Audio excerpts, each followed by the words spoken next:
exercices à faire à la maison pour traitement des lésions SLAP de l'épaule, de la partie intérieure et supérieure du labrum de l'épaule, typiquement blessé lors de mouvements répétitifs ou bien de certains traumatismes.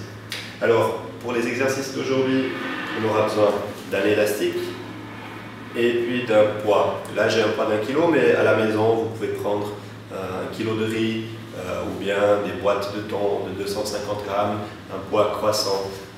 On verra tout ça ensemble. Alors, le premier exercice, c'est des exercices de renforcement de la coiffe des rotateurs. Alors, pour cela, on prend le poids qu'on a désiré. Le poids, ça peut être 1 kg, 2 kg, 500 grammes. Il faut que ce soit un poids qui vous permette de faire les exercices sans avoir mal.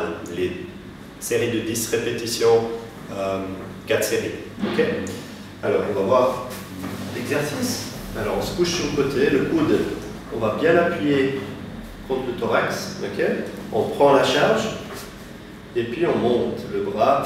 Et il faut bien que l'omoplate elle suive. Elle vienne bien en arrière et puis on revient. Et on fait à peu près à cette vitesse-là, comme ça. Ok, 10 répétitions. Si jamais vous avez mal, même avec aucune charge, ben on s'arrête juste avant la douleur. En principe, juste là, ça doit passer.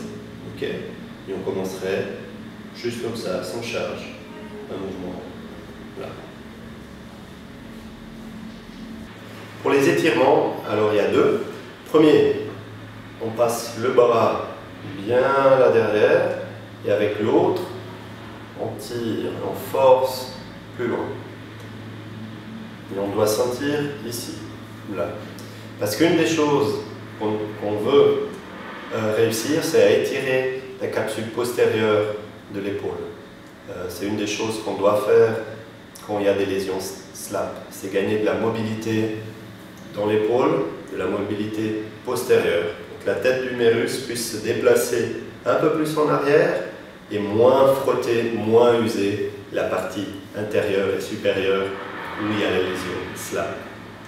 Ok, alors ça c'est le premier étirement. Deuxième, celui-là on le fait entre chaque série des rotateurs. On fait 10 répétitions, on étire. Et après on a le sleeper stretch, le stretch dormeur. Alors, on se couche sur l'épaule douloureuse, sur le côté symptomatique. On met le bras angle droit, là devant nous. Et puis on va descendre avec l'aide de l'autre main. On va descendre gentiment jusqu'à sentir un étirement. Il est assez violent, d'accord? Il ne faut pas trop forcer dessus. On cherche la tension, on la tient. Quelques secondes, on compte une dizaine. Ensuite, on essaye de sortir activement, mais on freine avec l'autre. On fait ça. On freine, on résiste. 5 jusqu'à 10 secondes. Ensuite, on relâche et on étire à nouveau. On va plus loin, je sens le stretch. On tient. 10 secondes.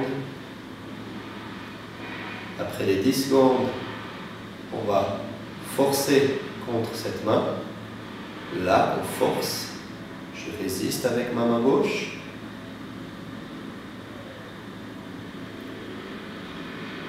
Et je relâche. Et j'étire encore plus loin. On ne va pas aller beaucoup plus loin, mais à chaque contraction, en principe, pour aller un tout petit peu plus loin. Et on fait 5 répétitions de contraction, étirement. Ensuite, avec un petit linge, on va travailler un tout petit peu les stabilisateurs de l'omoplate.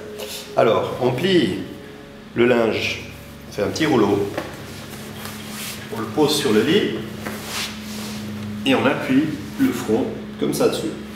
Le petit linge, c'est pour qu'on puisse respirer, surtout quand on a un grand nez comme moi, on puisse respirer sans devoir tourner la tête de côté. Ok ? Ça, on tient une position neutre au niveau cervical. On met les bras le long du corps et on relâche.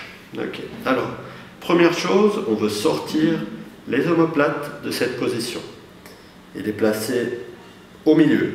Ni complètement en arrière, mais non plus là devant. Okay. Alors, on les place ici On essaie de sentir la symétrie.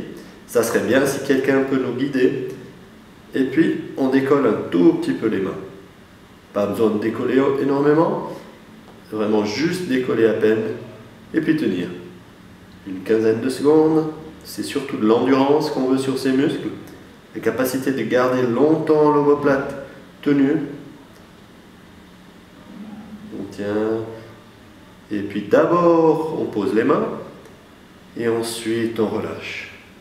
On veut éduquer le corps pour d'abord travailler des stabilisateurs. Une fois stable, on bouge. On active l'autre musculature.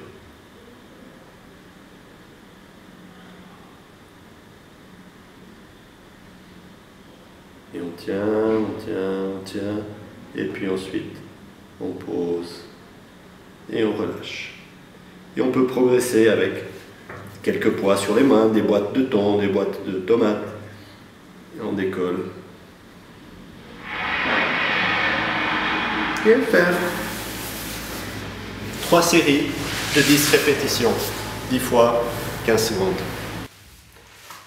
Pour finir, alors on va voir des exercices à faire avec un élastique pour travailler un peu globalement la musculature de l'épaule. Souvent, quand il y a des lésions SLAP, c'est des douleurs qui traînent depuis un moment, on fait moins de mouvements, on a perdu un peu la force, on se sent moins à l'aise pour faire des efforts. Alors c'est bien de travailler un tout petit peu globalement toute la musculature de l'épaule. Alors c'est un très bon outil pour ça, un élastique. Alors on va employer la poignée d'une porte. On passe comme ça et on s'éloigne un petit peu. On laisse que l'élastique tienne les bras et puis on va tirer vers l'arrière. Et on laisse aller. Et on tire, on finit le long du corps, on garde les bras tendus, on plie et on tend.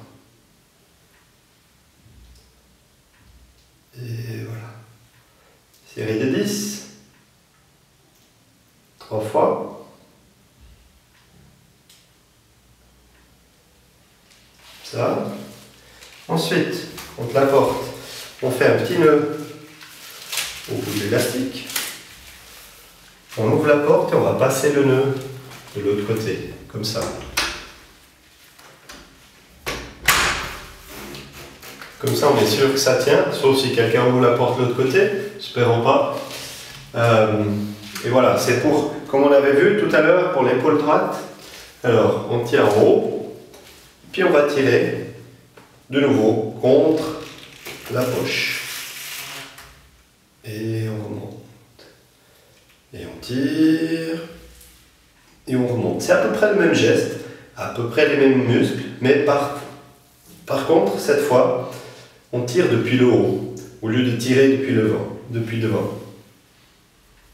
Voilà, ça.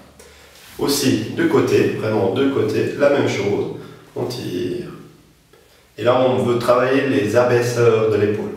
Comme on avait parlé, SLAP, c'est la partie supérieure de l'abdomen. Alors on veut travailler tous les muscles qui nous tirent l'humérus vers le bas, qui éloignent l'humérus de cette partie supérieure de l'abdomen.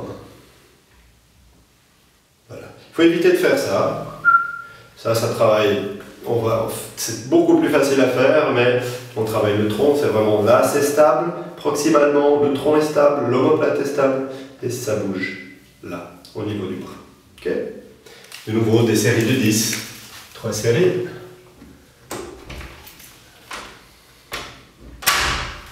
Et c'est tout.